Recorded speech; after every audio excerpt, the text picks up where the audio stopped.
сүйгөн кишим. Мугалим мени таалайм. Мугалимден менин ишим узун өмүр каалаймын. Мугалим эми күчүмкүнүп кадыреттүү адам. Мугалимден мен сүйүп аткарууга талап. Мугалим менин турмушумсың.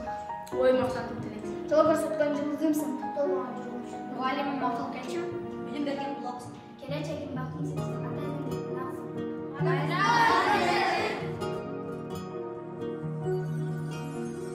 Чыгарым келди ыр бүгүн мугалим эжесиз үчүн тамганын баарын үйрөтүп арналган бизге бар күчүм. Рахмат сизге эжеке бай барына, эки алсам ыйла челем тарына. Билбептирмин ошол кезде жаш эле жакшы оку деп күнүгө айтканыңызда. Рахмат сизге эжеке бай барына, эки алсам ыйла челем тарына. Билбептирмин ошол кезде жаш эле жакшы оку деп күнүгө айтканыңызда.